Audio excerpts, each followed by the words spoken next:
Welcome, ladies and gentlemen, to another episode of Life Coach Code. In today's episode, we're going to focus more on the mind.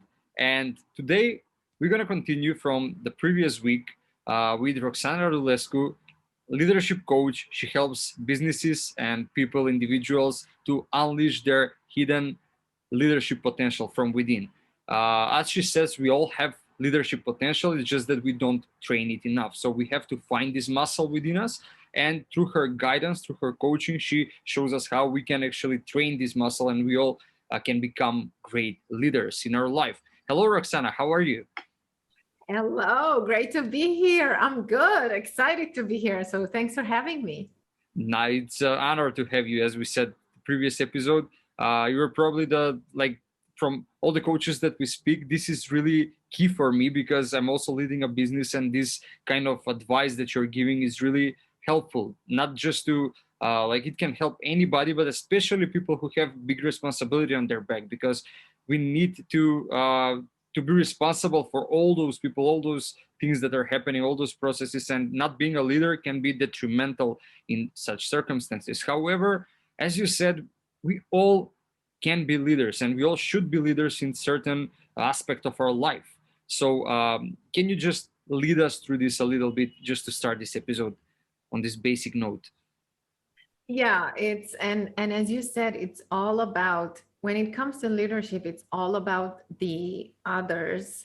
It's also about how you make an impact on others and how you allow them to make an impact on you, on your business, on your team. It's all about being able to engage both the minds and the hearts of the people that you work with and understand that you work with them. They don't work for you. Nobody works for anyone or for anything. They work with each other, and that's so much more powerful.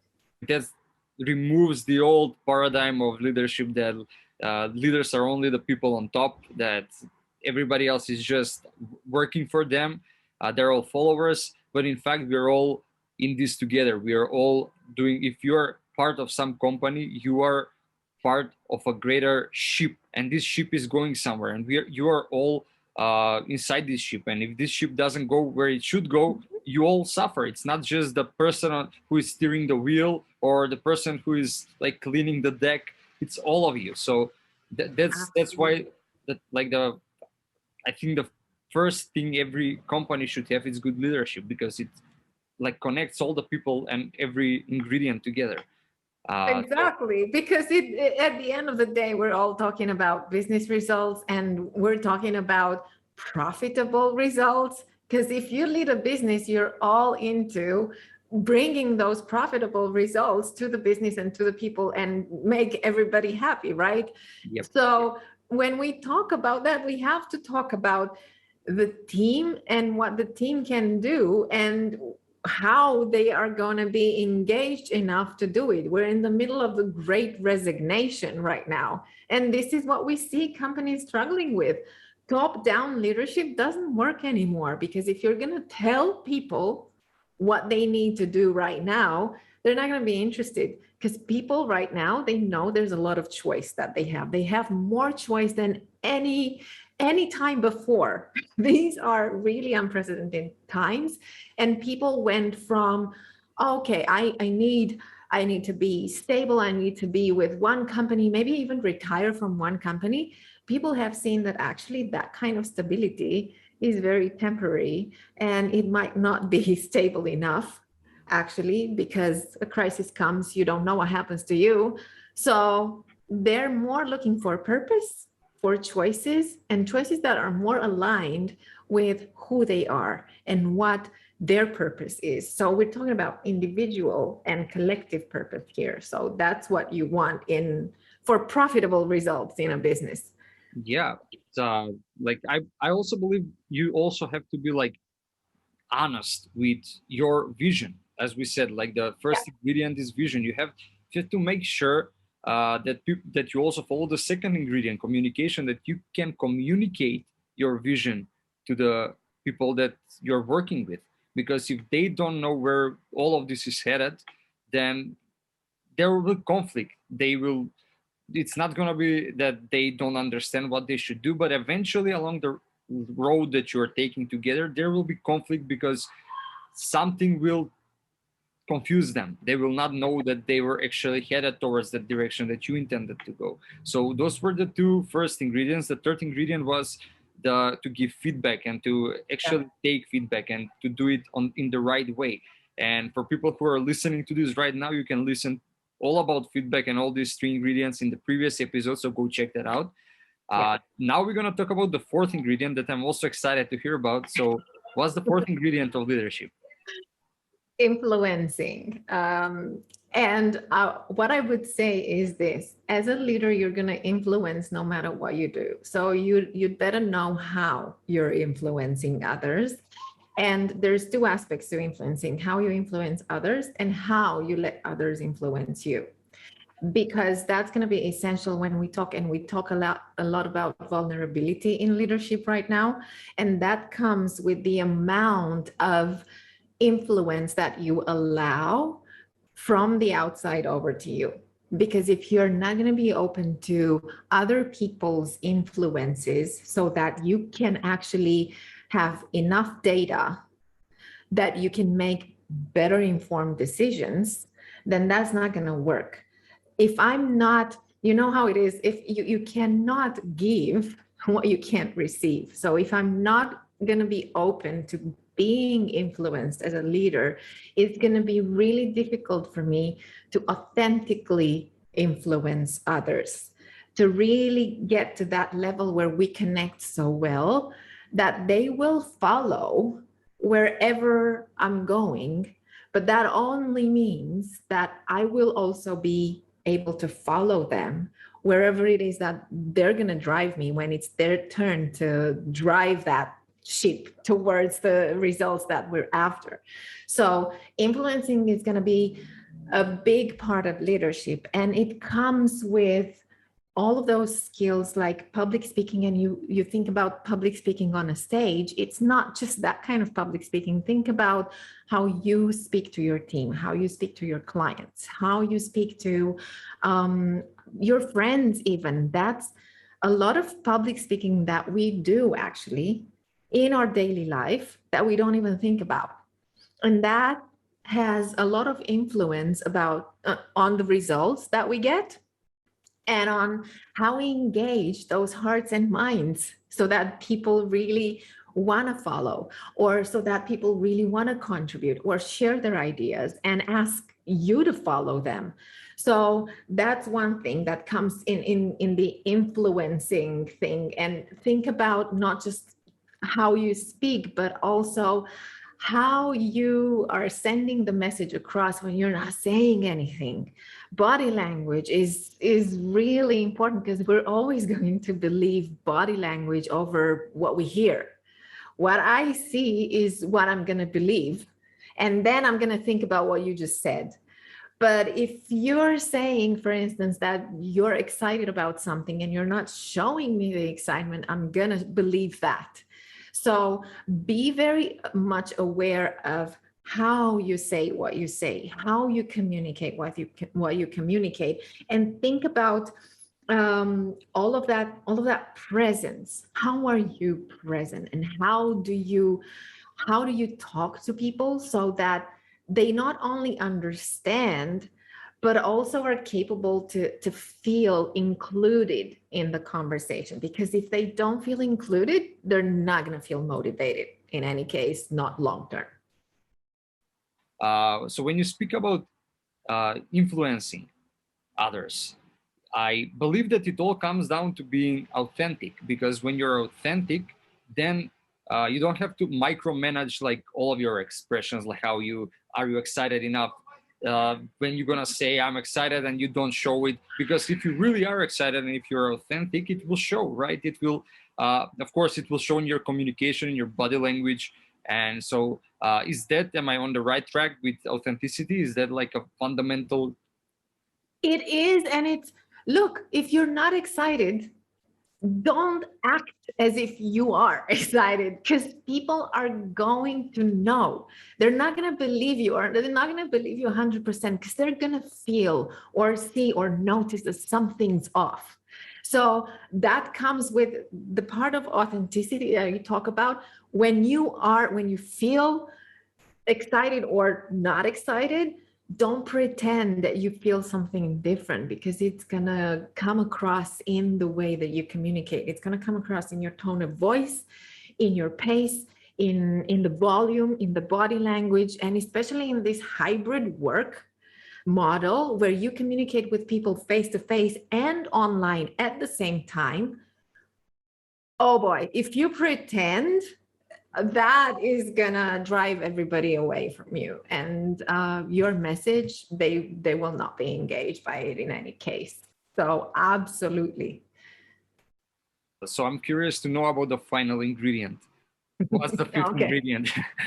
I'm excited about this because I saved the best for last, which is, and I don't think it's going to surprise you, drum roll, emotional intelligence.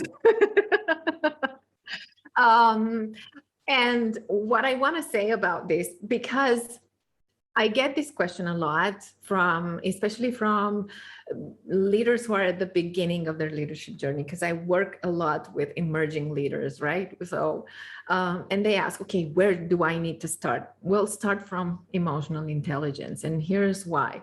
Because emotional intelligence has these 4 components. So it's not just about emotions as such.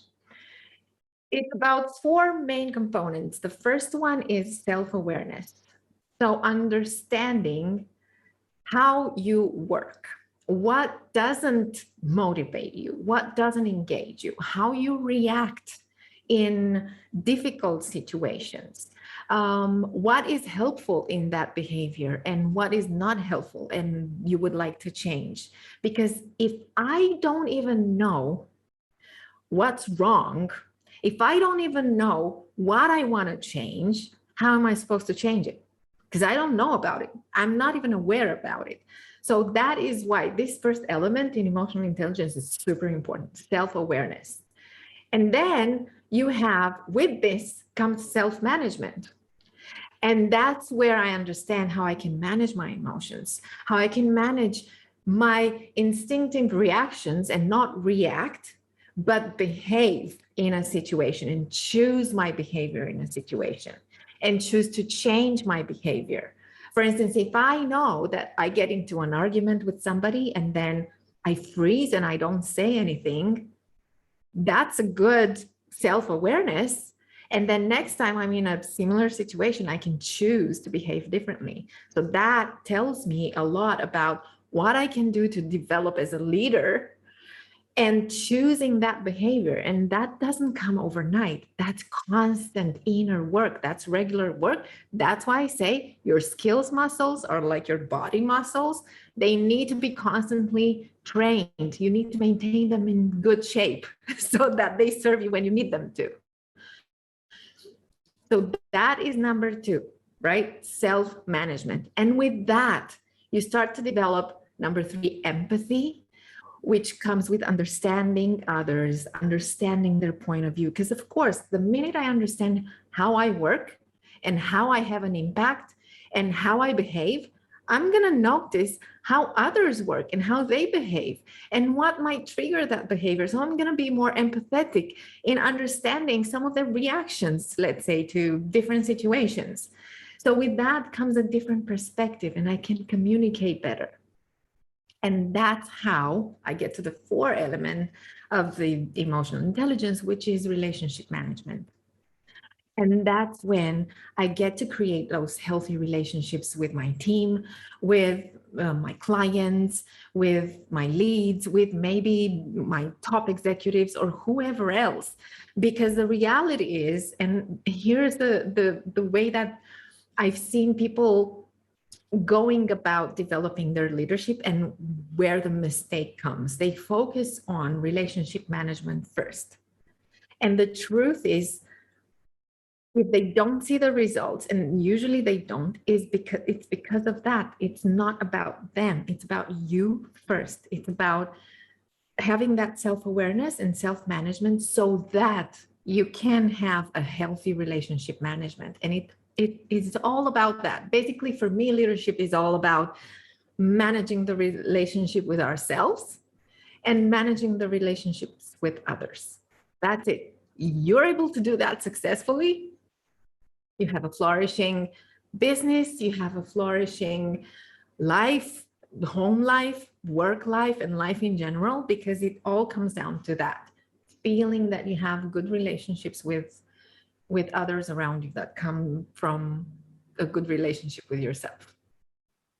Powerful. And like, we also believe in Life Coach Code that the relationship you have with yourself is the most important relationship that you can have ever in your life, because everything else starts from there. And like you said, these 4 steps really make sense, really click, because if you're not self-aware, then you cannot manage, right? You cannot manage your emotions. If you have learned self-management, how to create that space between you and when the emotion arises and the behavior you have linked with that emotion, then you can also like unleash empathy for others, because you can see similar behavior. You can understand where they are coming from, actually, what emotion they're feeling with their behavior. It's not going to be just shallow, why he's acting like this, why she's saying this. You will understand where they're coming from, and then you can really manage the relationship with them, because it's not going to be this shallow mini game of who's right. It's going to be deeper than that.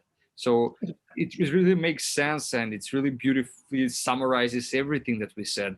It's like, when we put everything together, I'm going to summarize for the listeners here, the watchers, and for us, both of us, because I also want to put everything together. So when you have like the first ingredient, when you have vision, actually, when you know where you're headed, and you have great communication, you can make people see your vision. You can make people understand where you want to go. And then you can you know how to give great feedback, you know how to get great feedback, you know how to understand the points of view of others. Then you allow influence, you allow others to influence you, you allow to receive feedback or other information, and then you are authentic enough to give your point of view, your the information you have, your opinion about things. You just build on everything, build up on everything together. And then finally you understand your emotional self, emotional intelligence, and you are able to manage the relationship you have with others. Then this is how you become a leader. This is how you become somebody that's worthy of others following, that's worthy of leading others somewhere. And I believe that, like, your work, what you are doing, is really needed right now so much in the world. And you're, like, as I said, like a superhero in a way, because you're helping people develop exactly this, exactly what the world really needs. And thank you for that. So just about this summary, if you have anything like to add to correct that, I just wanted to say that was a great summary of our conversation, this conversation and the previous one. So absolutely amazing summary that you made.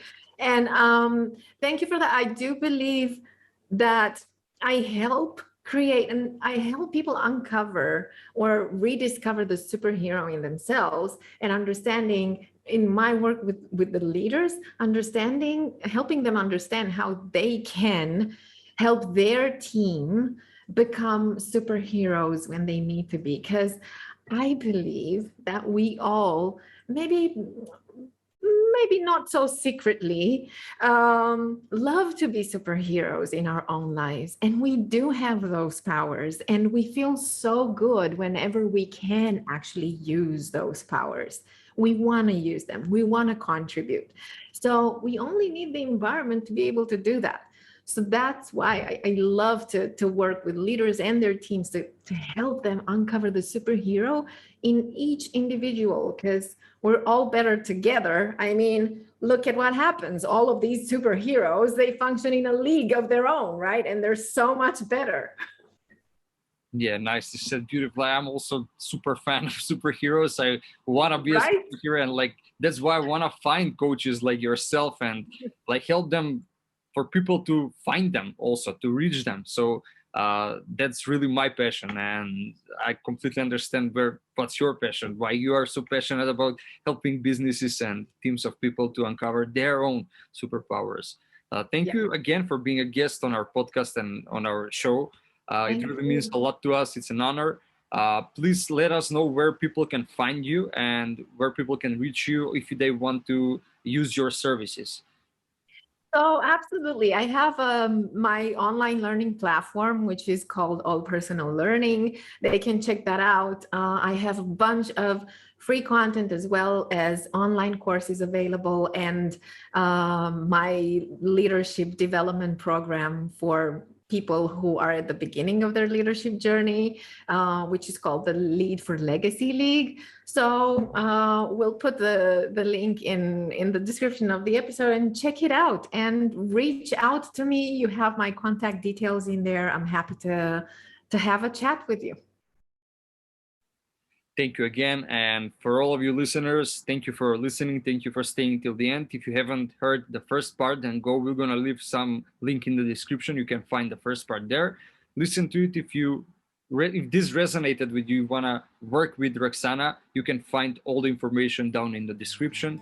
Thank you for listening again. Grow your leadership muscle. Have a wonderful day and see you in the next episode. Bye.